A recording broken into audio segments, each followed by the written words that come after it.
ಎಲ್ರಿಗೂ ನಮಸ್ಕಾರ. ಇವತ್ತಿನ ಸ್ಪೆಷಲ್ಲು ಹುಳಿ ಅನ್ನ. ಚಿಕ್ಕವರಿಂದ ದೊಡ್ಡವರವರೆಗೂ ಈ ಅನ್ನ ತುಂಬ ಇಷ್ಟ ಆಗುತ್ತೆ. ಇದನ್ನು ಯಾವ ಥರ ಮಾಡೋದು ಅಂತ ನೋಡೋಣ ಬನ್ನಿ. ಮೊದಲು ಬಾಣಲಿಗೆ ಒಂದು 100 ಗ್ರಾಮ್ ಅಷ್ಟು ಎಣ್ಣೆ ಹಾಕೋಣ. ನಾನು ಒಂದು ಸ್ವಲ್ಪ ಗೊಜ್ಜನ್ನ ಜಾಸ್ತಿನೇ ಮಾಡ್ಕೊತೀನಿ, ಹಾಗಾಗಿ 100 ಗ್ರಾಮ್ ಎಣ್ಣೆ ಹಾಕಿದ್ದೀನಿ. ಎಣ್ಣೆ ಬಿಸಿ ಆದಮೇಲೆ ಸಾಸಿವೆ ಹಾಕೋಣ. ಸಾಸಿವೆ ಎಲ್ಲ ಕರೆಕ್ಟು ಸಿಡಿದಾದಮೇಲೆ ಒಂದು ಇಡಿಯಷ್ಟು ಹಸಿ ಕಡಲೆ ಬೀಜ ಬರುತ್ತಲ್ಲ, ಹಸಿ ಕಡಲೆ ಬೀಜನ ಒಗ್ಗರಣೆಗೆ ಹಾಕ್ಕೊತೀನಿ. ಕಡಲೆ ಬೀಜ ಕರೆಕ್ಟು ಫ್ರೈ ಆಗಬೇಕು. ಅದಕ್ಕೆ ಸಣ್ಣ ಉರಿಯಲ್ಲಿ ಇಟ್ಟಿರ್ತೀನಿ ನಾನು ಸ್ಟವ್. ಮೀಡಿಯಮ್ ಫ್ಲೇಮಲ್ಲೇ ಕಡಲೆ ಬೀಜ ಉರಿಯೋದ್ರಿಂದ ಒಂದು ಹದವಾಗಿ ಉರಿಬೋದು. ಕಡಲೆ ಬೀಜ ನೀಟಾಗಿ ಅದು ಕಲರ್ ಚೇಂಜ್ ಆಗುತ್ತೆ ನೋಡಿ. ಆವಾಗ 1 ಸ್ಪೂನು ಉದ್ದಿನಬೇಳೆ, 1 ಸ್ಪೂನು ಕಡಲೆಬೇಳೆ, ಆ ಎರಡನ್ನೂ ಹಾಕ್ಕೊತೀನಿ. ಅವನು ಸ್ವಲ್ಪ ಬಣ್ಣ ಚೇಂಜ್ ಆಗೋವರೆಗೂ ಮೀಡಿಯಮ್ ಫ್ಲೇಮಲ್ಲೇ ಉರಿತೀನಿ. ಒಂದು ಹಿಡಿಯಷ್ಟು ಬೆಳ್ಳುಳ್ಳಿ ಸ್ಮ್ಯಾಶ್ ಮಾಡಿರೋದು, ಒಂದು ಸ್ವಲ್ಪ ಕರಿಬೇವಿನ ಸೊಪ್ಪು, ಒಂದು 4 ಈರುಳ್ಳಿ, ಇಷ್ಟನ್ನು ಫ್ರೈ ಮಾಡ್ಕೊತೀನಿ ಹಾಕ್ಕೊಂಡು.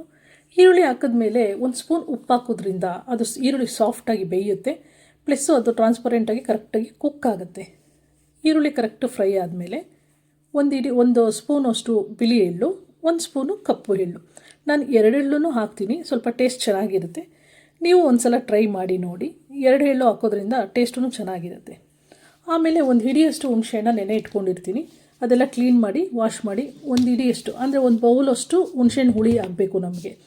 ಅಷ್ಟು ಹುಣಸೆಹಣ್ಣ ನಾನು ನೆನೆ ಇಟ್ಕೊಂಡು ಕ್ಲೀನಾಗಿ ಸೋಸ್ಕೊಂಡು, ಈ ಈರುಳ್ಳಿ ಯಾವಾಗ ಕರೆಕ್ಟು ಫ್ರೈ ಆಗಿರುತ್ತಲ್ಲ ಆ ಟೈಮಿಗೆ ಕರೆಕ್ಟಾಗಿ ಒಂದು ಬೌಲಷ್ಟು ಹುಣಸೆ ಹುಳಿನ ಹಾಕೋಣ. ಹುಣಸೆ ಹುಳಿ ಹಾಕಿದ್ಮೇಲೆ ಒಂದು ಅರ್ಧ ಸ್ಪೂನಷ್ಟು ಅರಿಶಿನ, 1-1.5 ಸ್ಪೂನಷ್ಟು ಬೆಲ್ಲ, ಇಷ್ಟನ್ನು ಹಾಕಿ ಆ ಹುಣಸೆಹಣ್ಣು ಕರೆಕ್ಟಾಗಿ ಕುದಿಬೇಕು. ಹುಣಸೆಹಣ್ಣು ಬೆಲ್ಲ ಇವೆಲ್ಲ ಕರೆಕ್ಟು ಹೊಂದ್ಕೊಬೇಕು. ಅಲ್ಲಿವರೆಗೂ ನಿಧಾನಕ್ಕೆ ಫ್ರೈ ಮಾಡೋಣ. ಇವೆಲ್ಲ ಫ್ರೈ ಆದಮೇಲೆ ಈರುಳ್ಳಿ ಇದೆಲ್ಲ ಕರೆಕ್ಟು ಕುಕ್ ಆಗಿರುತ್ತಲ್ಲ, ಆವಾಗ ಮನೇಲೇ ಮಾಡಿರ್ತೀವಲ್ಲ ಸಾಂಬಾರು ಪುಡಿ, ಆ ಸಾಂಬಾರು ಪುಡಿನ 4 ಸ್ಪೂನ್ ಹಾಕ್ತೀನಿ. ಜೊತೆಗೆ ಕಲರ್ ಬೇಕಲ್ಲ ರೈಸು, 1-2 ಸ್ಪೂನು ಅಚ್ಚ ಖಾರದ ಪುಡಿನೂ ಹಾಕ್ತೀನಿ. ಇವೆಲ್ಲ ಹಾಕಿ ಕರೆಕ್ಟು ಕುಕ್ ಆಗೋವರೆಗೂ, ಅಂದರೆ ಎಣ್ಣೆ ಬಿಡಬೇಕು ನಮಗೆ.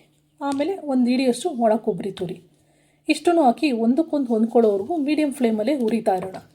ಆವಾಗ ಗೊಜ್ಜೆಲ್ಲ ಒಂದು ಹದವಾಗಿ ಬೆಂದಿರುತ್ತೆ ನೋಡಿ. ಆ ಟೈಮಿಗೆ ಕರೆಕ್ಟಾಗಿ ಲಾಸ್ಟು ಒಂದು ಸ್ವಲ್ಪ ಕೊತ್ತಂಬರಿ ಸೊಪ್ಪು ಹಾಕಿದ್ರೆ ಈ ಗೊಜ್ಜು ರೆಡಿ ಇರುತ್ತೆ. ಗೊಜ್ಜನ್ನ ನಾವು ಸ್ಟೋರ್ ಮಾಡ್ಕೊಂಡು ತಿನ್ಬೋದು, ಆದರೆ ಈಗಿನ ಇದರಲ್ಲಿ ಫ್ರಿಡ್ಜಲ್ಲಿ ಇಟ್ಕೊಂಡು ತಿನ್ನೋದು ಅಷ್ಟು ಒಳ್ಳೆಯದಲ್ಲ. ಹಾಗಾಗಿ ನಾನೊಂದು 2-3 ದಿನದಲ್ಲಿ ಖಾಲಿ ಮಾಡ್ಕೊತೀನಿ. ಈ ಗೊಜ್ಜು ಎಷ್ಟು ಬೇಕೋ ಅಷ್ಟು ಮಾತ್ರ ಸೈಡ್ಗೆ ಇಟ್ಕೊಂಡು ಇನ್ನು ಮಿಕ್ಕಿದ ಗೊಜ್ಜಿಗೆ ಅನ್ನ ಕಲಿಸ್ಕೊತೀನಿ. ತುಂಬ ಚೆನ್ನಾಗಿರುತ್ತೆ ಇದು ರೈಸು. ಹುಳಿಯಾಗಿ ಖಾರವಾಗಿ ಸ್ವೀಟು ಒಂಥರ ಚೆನ್ನಾಗಿರುತ್ತೆ ಹದವಾಗಿ. ಎಲ್ಲೋ ಒಂದು ಸಲ ಟ್ರೈ ಮಾಡಿ ನೋಡಿ. ಇಷ್ಟ ಆದರೆ ಲೈಕ್ ಮಾಡಿ, ಕಾಮೆಂಟ್ ಮಾಡಿ. Thank you. ನೋಡಿ, ಇಷ್ಟು ರೈಸ್ ನಾನು ಕಲಿಸ್ಕೊಂಡಿರ್ತೀನಿ. ಟೇಸ್ಟ್ ಮಾತ್ರ ತುಂಬ ಚೆನ್ನಾಗಿರುತ್ತೆ. ನೀವು ಒಂದು ಸಲ ಟ್ರೈ ಮಾಡಿ.